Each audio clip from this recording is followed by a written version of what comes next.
Father John Jonah Orat, Father Primo Kim Huete, Tatay Dudong, Nanay Dayan, Oasis of Love members, CCTN church goers or mass goers, makiigsunan ko ni Kristo. Dihay usa ka renewal movement member and parish evangelizer nga nakaobserbar dito sa usa ka parking area sa usa ka batan-on nga grabe gyung makapanabako. Chain smoker gyung batan-una sa iyang tan-aw. Motong iyang giduol o iyang giingnan. Dong, pila ka kaha imong mahuros kaadlaw. Ang batan-on, kalma lang kay mitubag, ngano man di ay ma'am?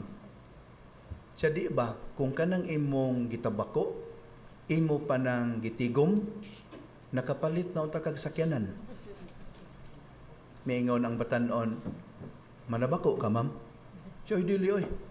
Tubag sa evangelizer. Unya ang batan-on mitudlo, kanang luxury car ma'am, imo hana. Siya, di sad. Siya, ma'am, di na lang ko maminaw sa imong advice kay ako'y tag-iya anang luxury car. Makiigsunan, ang atong liturgy of the word nagpahinumdom kanato nga ang atong personality, ang atong taras, ang atong pamaagi mamahimong asset or liability sa pagsangyaw sa ebanghelyo.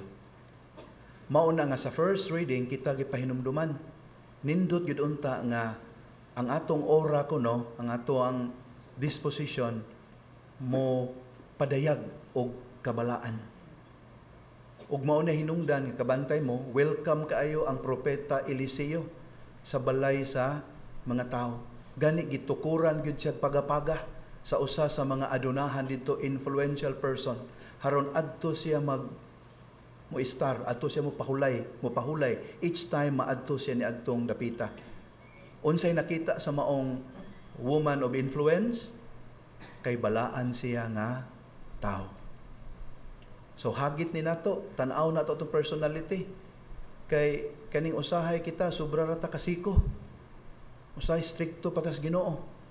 Kita mo'y makapaislag sa mga tao. Tan-aw nato atong kaugalingon. Si Propeta Eliseo, acceptable kaayo.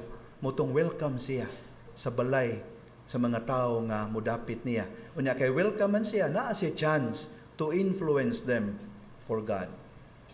Ang atong salmo responsoryo nagpasidaan sad nato nga ang atong sinultihan, atong siguroon nga magpadayag kini sa atong paglaom sa katumanan sa mga saad sa Ginoo. Sa ato pa, wag gyud lugar unta sa atong daily conversations ang pagpanglibak, pagpanaot, pagkumparar, pagpamakak. Wag gyud untay lugar sa ato ang daily conversations. Ang atong daily conversations should only include things that would project our hope in the fulfillment of God's promises. So sinultian na siya.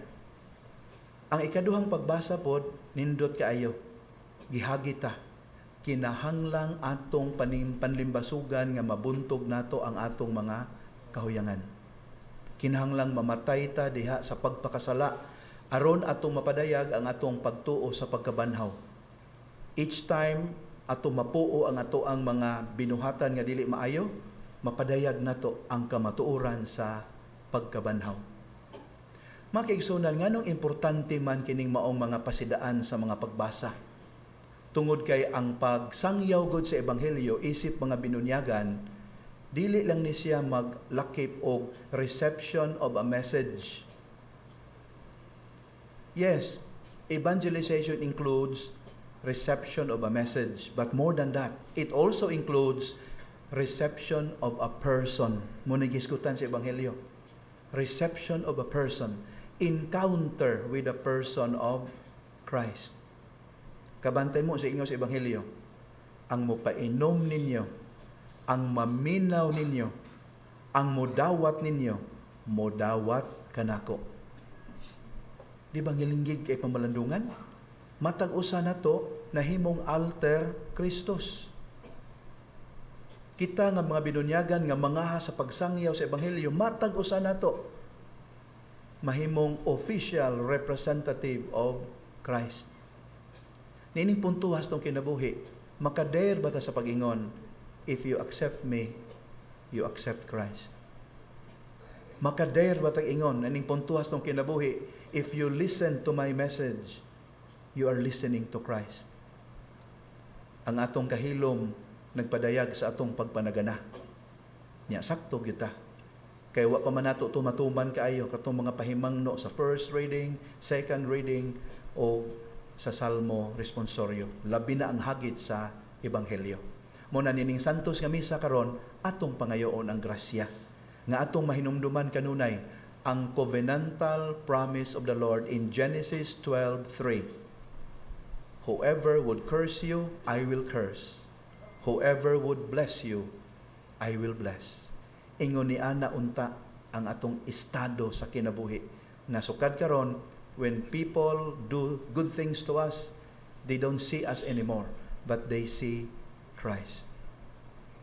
Hagit ni siya, dili ni sa sayon, niya special challenge ni namong mga pare. Kami nga gitawag to live life differently. Amen.